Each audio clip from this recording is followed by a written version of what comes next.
बिस्मिल्लाहिर्रहमानिर्रहीम। अस्सलाम वालेकुम नाज़रीन, मैं हूँ एमएसजे और मेरे साथ मौजूद हैं एस्ट्रोलॉजर मलिक महबूब साहब। सर कैसे हैं आप? ठीक है, खैरियत से हैं? जी, शुक्र है। आप बताएँ कैसे हैं? सर अल्लाह का बड़ा करम, बड़ा एहसान।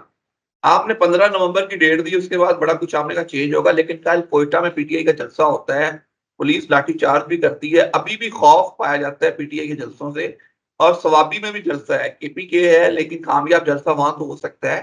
कैसे देखते हैं आने वाले दिनों में जलसे जुलूस? देखें शहज़ाद भाई आपको याद होगा मैंने ये मेरे ख़्याल से नवंबर से पहले ही कहा था कि अब जो जल्द से जुलूस होंगे ना, तो उसमें इनको बहुत स्ट्रगल करनी पड़ेगी। इनकी पीटीआई की क़यादत को स्पेशली लोग उतनी तादाद से नहीं निकलेंगे या उनको निकालने के लिए इनको बड़ी जद्दोजहद करनी पड़ेगी। और जो जलसे नवंबर के 15 से पहले होंगे, वो मुझे ज़्यादातर फ्लॉप होते हुए दिख रहे हैं। एक आधा इंशाल्लाह हो ही जाएगा बेहतर। मुझे उम्मीद है कल का तो आपको पता है कि पीके में तो इसको देखने की ज़रूरत नहीं, लेकिन मैं अभी भी इसी बात पर हूँ कि 15 नवंबर के बाद पीटीआई के अंदर कोई गर्मजोशी आपको देखने को मिलेगी और उसके बाद ही मुझे ऐसा लगता है कि ये कोई एक मेजर स्टेप उठाने वाले हैं। मतलब आप कह रहे हैं कि आगे अब ये मेजर स्टेप उठाने वाले हैं कि 15 के बाद पीटीआई जो क़यादत है कोई मेजर स्टेप उठाएगी, चाहे सर सड़कों पे मे आए बी चाहे तरीके पॉसिबल, से। ये ज़रूरी नहीं होता 15, क्योंकि सैटर्न नॉर्मली डायरेक्ट या रेट्रो होता है तो उसके इफ़ेक्ट पहले से आने शुरू हो जाते हैं। तो यूँ आप कह सकते हैं करीब-करीब 15 के, या हो सकता है थोड़े 2-4 दिन पहले, जैसे आज 9 तारीख है तो आप एक्सपेक्ट कर सकते हैं, हो सकता है आज कल में दे दें, लेकिन मैं एक्सपेक्ट कर रहा हूँ कि जो चीज़ें 15 के बाद होंगी वो ज़्यादा बेहतर और कुछ असरअंदाज होंगी हुकूमत पे, वरना तो ये बस आप कह सकते हैं यहाँ से आएगी वहाँ पे जाएगी। चलिए, आपने बात की, खबर है 15 के बाद मौलाना फजल रहमान साहब की भी वापस आ रहे हैं लंदन से, तो उनकी जमात इमरान खान साहब से मिलेगी जेल में। वो उसकी हुँ, हुँ। दरख्वास्त देंगे खान साहब से मिलने के लिए। मौलाना साहब ओके। किसी को मुंतखब करेंगे तो खान साहब से मुलाकात करेंगे। कुर्बतें बढ़ रही हैं, कोई लंबी गेम चलने वाली है, तरीके इंसाफ और मौलाना साहब सड़कों पे आए तो हुकूमत के लिए बहुत मुश्किलात हो जाएगी। ये अभी जो है ना, मुझे ऐसा लगता है कि ये साल का एंड तो बस हो ही गया ऑलमोस्ट। अब जो ये गर्मा-गर्मी का सेशन होगा ना, आप कह सकते हैं मेजर जो स्टार्ट होगा वो फर्स्ट क्वार्टर में होगा अगले साल का। अगर ये अभी करते भी हैं, तो मुझे इसमें कुछ मुझे इतनी वो पावर शो वाला वो वाली मुझे बात नहीं दिखती है। ये समहाउ डिले हो जाएँगे, कुछ हालात, मौसमियात की हालात और जो है ना डिस्टर्बेंस की वजह से मुझे ऐसा लगता है कि अभी इतना आसान नहीं है। मैं इसीलिए बोल रहा था कि अक्टूबर से पहले ज़रा आसान है, अक्टूबर के बाद चैलेंजेस बहुत हो जाएँगे इनके लिए। आप कह रहे हैं कि ये जाके फिर जनवरी के फर्स्ट हाफ या सेकंड हाफ में जाके ये चीज़ें तेज़ होना शुरू हो जाएँगी। जी, बिल्कुल। अभी मैंने आपको पहले ही कहा था कि ये जैसे ही अक्टूबर खत्म होगा, मामलात थोड़े कंट्रोल हो जाएँगे, सेटल डाउन की तरफ जाएँगे। मामलात इतने ज़्यादा पेस ऑफ जिस तरह हो रहे थे अक्टूबर में, ऐसा लग रहा था कि अभी नहीं तो कभी नहीं, लेकिन वो हो गया। देखें, मामलात सेटल डाउन हो गए हैं और आपको पता है कि अभी जो आने वाला टाइम है, ईयर एंड है, तो मुझे मुश्किल लगता है ज़रा ये चीज़ें होती हुई। और प्लैनेटरी पोज़ीशन भी अभी जो है थोड़ी-सी नॉर्मल हो जाएगी, स्टेबलाइज़ हो जाएगी। इमरान खान साहब की 9 मई के मुकदमात में ज़मानत की जो दरख़्वास्त थी, वो बरियत की जो दरख़्वास्त थी, वो फ़ैसला महफ़ूज़ कर लिया गया। फ़ैसला आज भी सुनाया जा सकता है, कल भी सुनाया जा सकता है। कैसे देखते हैं इन मुकदमात से? देखिए सर, फ़ैसले का तो तब तय्युन किया जाए ना कि वो उनको रिलीज़ कर दें। बात ये है, कितने तो फ़ैसले इनके हक़ में आ चुके हैं, रिलीज़ तो किया नहीं है उन्होंने। आप मेरी बात समझ रहे हैं? तो फ़ैसला मुझे पता है कि वो उनके हक़ में आएगा, लेकिन वही वाली बात है कि फिर कोई नई बात होगी जिसकी वज़ह से वो उनको अंदर रख लेंगे। यानी फ़ैसला हक़ में आएगा, लेकिन अभी जेल से बाहर आने की तो बात ही नहीं हो रही कि खान साहब को छोड़ रहे हैं। अभी तो 190 मिलियन का स्कैंडल भी उनके पड़ा हुआ है, वो भी ओके, अपने करीब-करीब अच्छा। पड़ा कि वो करीब है कि उसका भी फ़ैसला सुनाया जाएगा। 9 मई के मुकदमत में उनको आपको लगता है बरियत हो जाएगी? जो मेजर कि जी 9 मई में खान साहब ने करवाया है, जो कुछ हुआ है। हुँ। देखिए, नवंबर का जो पूरा महीना है खान साहब की फ़ेवरेबल है और आप एक्सपेक्ट कर सकते हैं, मुझे उम्मीद नहीं है कि ये कल करेंगे, ये फिर कोई ना कोई डिले डाल देंगे। और अगर आ भी गया कल तो फिर, या फिर इसमें ये कहा जाएगा कि कुछ कुछ हेर-फेर है बस, मतलब ये कोई मुझे क्लियर कट नहीं दिख रहा 15 नवंबर से पहले मसले-मसाइल हल होते हुए। मतलब आप कह रहे हैं कि नवंबर खान साहब के लिए सूटेबल है, बहुत से जी। मुकदमात से उनको रिहाई जी, मिलती हुई बिल्कुल। नज़र आएगी, ज़मानतें जी, मिलती हुई हमें बिल्कुल। नज़र आएँगी। हाँ जी, बिल्कुल, ऐसे ही है सर।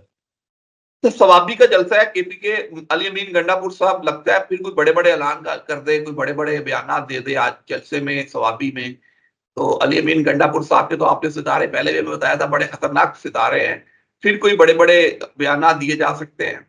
देखें सर, वही वाली बात है कि जो गरजते हैं ना वो बरसते नहीं है। एक छोटी सी मिसाल है, मेरे ख्याल से ये उनके ऊपर बिल्कुल फिट बैठती है। अगर ये अभी भी ऐसी बातें करेंगे तो मेरे ख्याल से ये इनको जेब नहीं देगी और ये मसला बढ़ जाएगा। और मैं आपको बोलता आ रहा हूँ, इनको काफी वार्निंग्स मिल चुकी हैं और मेरे ख्याल से अब तो इनको अक्ल के नाखून लेने चाहिए कि ये इस तरह बोलने से इनका इमेज तो चले खराब है, पूरी पार्टी का इमेज भी खराब कर रहे हैं ये। और काफ़ी लोग जो हैं आपके पीटीआई के जो कारकुन हैं, वो अब इनसे डिसहार्ट हुए हैं कि ये जो है एंड मोमेंट पे यू टर्न मार देता है। लेकिन एक बात मैं आपको बता दूँ, ये जो 15 नवंबर के बाद जो टाइम शुरू होगा ना, इस रोड के ऊपर सिंगल वे रोड है, इस पे यू टर्न मारना बड़ा मुश्किल हो जाएगा। तो मुझे ऐसा लग रहा है कि इनकी पीटीआई में या तो कोई मेजर स्टेक होल्डर में आपको नुमाया बंदा कोई आगे आने वाले दिनों में चेंजेस दिख रही हैं या वो लीड करेगा, या फिर इनकी स्ट्रेटेजी में थोड़ा तब्दीली आएगी जिसकी वजह से ये लोग घूमेंगे नहीं वापस अपनी बातों से।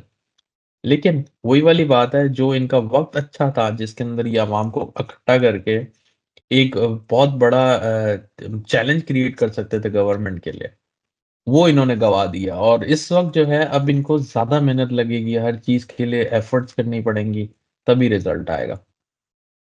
मतलब आप कह रहे हैं कि 15 नवंबर के बाद कोई मेजर पार्टी मेंबर भी आ सकता है जो पार्टी को लीड कर सके, शाह महमूद कुरैशी हो गए या कोई और आ सकता है, जी। या कोई और जैसे मौलाना फजल रहमान की जमात खान साहब से जेल में मिलने जा रही है, मुज़ाकरात, कोई किसी बात पे बात हो सकती है कि हम आईनी तरमीम या हुकूमत को इन मौज़ू पे हम एक साथ हैं और इसमें हम जद्दोजहद एक साथ करेंगे।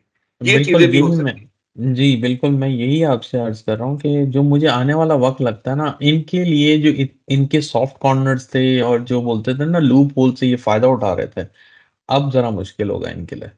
तो मुझे आने वाले वक़्त में इनके लिए ज़रा ज़्यादा टफ़ टाइम दिख रहा है, जो पीटीआई के जो मेजर क़यादत थी या जो स्टेक होल्डर इस चीज़ का फ़ायदा उठा रहे थे, अब उनके लिए बहुत मुश्किल होगी।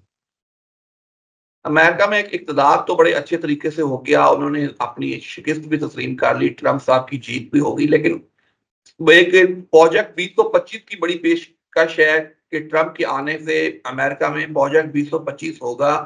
क्या है, आपको कोई आइडिया है 2025 प्रोजेक्ट ट्रम्प के आने से कुछ होगा? सर, ये कौन-सा प्रोजेक्ट की बात कर रहे हैं आप? इसमें वो कह रहे हैं कि ट्रम्प के आने से सरकारी नौकरियाँ खत्म की जाएँगी, अपने लोगों को वो नौकरियों पे रखेंगे।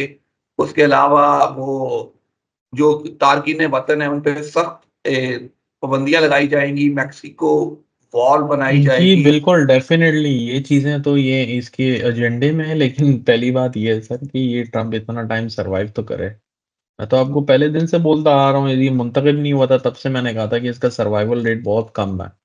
मुझे बहुत मुश्किल लगता है 5-6 महीने ये सर्वाइव कर जाए, लेकिन जब तक ये रहेगा ना तो ये सबके लिए मसला बनेगा। क्योंकि ये है बिज़नेस काइंड ऑफ पर्सन, मैं आपको बोलता आ रहा हूँ, ये पॉलिटिक्स में इसका कोई इंटरेस्ट नहीं है। तो डेफ़िनेटली ये जो भी इक़दाम उठाएगा वो अमेरिका की आवाम के लिए करेगा या जो इसने प्रोमिसेस किए हैं, वो तो करेगा ये। ऐसा तो नहीं है कि ये उससे पीछे हटे। पाकिस्तान की मौजूदा क़यादत जो है तकरीबन बाहर है, नवाज़ शरीफ जिनेवा में है, मरियम नवाज़ जिनेवा में है, दूसरी तरफ बड़े ओहदों वाले आर्मी चीफ साहब भी सऊदी अरेबिया के दौरे पर हैं। सारे बाहर हैं, कैसे देख रहे हैं कि कोई ख़ास डर है, खौफ है, सब बाहर गए हुए हैं कि ट्रम्प आने से कुछ क्या खिचड़ी पक रही है, क्या दाल में काला है? सर, मुझे लगता है ये विंटर वेकेशन पे गए हैं और कोई बात नहीं है। नहीं, डेफ़िनेटली ट्रम्प के आने की वजह से नहीं है, ये आने वाले दिनों की हिकमत अमली बना रहे हैं, जो कि मुझे दिखता है कि जो आने वाले दिन हैं, वो इनको भी दिख रहे हैं कि ये इनके लिए बहुत बड़े चैलेंजेस लेकर आ रहे हैं। और शायद उसका इनको अंदेशा हो गया है कि ये शायद अपनी हुकूमत खो बैठेंगे।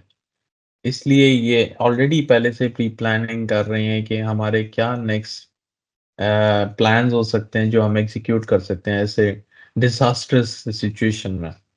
इसके अलावा मुझे ऐसा कोई खतरनाक सिचुएशन अभी कुछ नहीं दिख रही है कि गवर्नमेंट के लिए हो, लेकिन अब ये जो मामला गया है, ये मार्च तक जाएगा सर।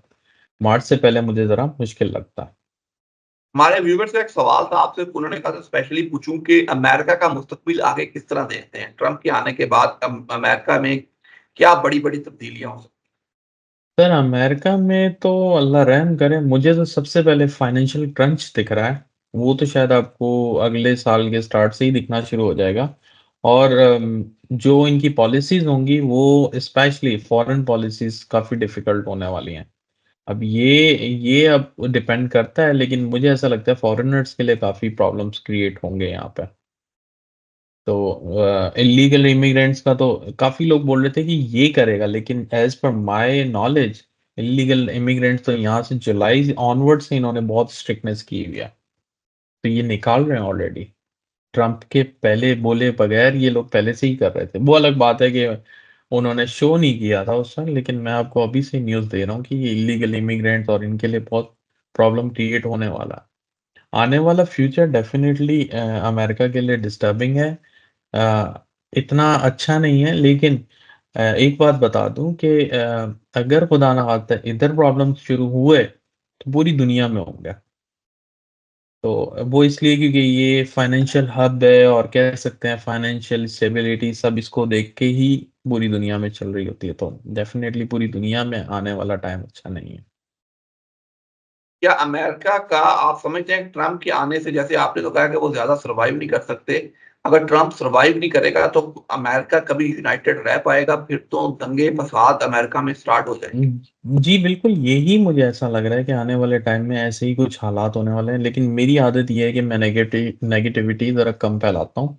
क्योंकि अगर आप देखेंगे लोग वैसे ही परेशान हैं, अगर मैं पहले से ही नए शोर मचा दूँगा ये होने वाला, तो ये एक अच्छी चीज़ नहीं है। हमारी मतलब as an astrologer I think हमें पॉज़िटिविटी को ज़्यादा जो है प्रमोट करना चाहिए। तो हालात तो बिल्कुल, डिफ़िकल्ट हैं। बिल्कुल आपने कभी ऐसी बात नहीं की। तो लेकिन एक सवाल और भी था व्यूअर्स का, वो कह रहे थे कि हर कोई एस्ट्रोलॉजर कह रहा है कि दाने-पानी जमा कर लें अपना, सारा कुछ रोक लें, पता नहीं क्या होने वाला है। क्या वाक़ई कुछ ऐसा भी होने वाला है? सर ये पूरा साल बोलते रहे हैं, आपने देखा है, मैं आपके साथ कब से बोल रहा हूँ कुछ भी नहीं होने वाला। ऐसा कुछ नहीं है, अल्लाह रहम करेगा। कोरोना जैसा खतरनाक टाइम निकल गया तो ये कुछ नहीं होगा, अब ऐसा तो कुछ ट्रंप नहीं आ गए, अब तो जंगें रोकने का वो कह रहे हैं कि जंगें रोक दूँगा, तो है। ये कहाँ गई वो जंगें? कहाँ वो जाना है फूड और इकट्ठा करना था सारा कुछ? बस सर उसको होलसेल में बेच दें, अभी तो मेरे ख़्याल से इसके अलावा कोई कोई सेंस नहीं है। लेकिन आने वाले वक़्त में डेफ़िनेटली जंगों का माहौल बनेगा 2023 में। ऐसा नहीं है कि जंगें बिल्कुल टल गई हैं, लेकिन ये जो बोला जा रहा है ना ज़ख़ीरे कर लें, ये मुझे नहीं, इसमें कोई सेंस नहीं दिख रही। चलें sir, thank you so much. And पे कोई मैसेज हो तो पूछिए।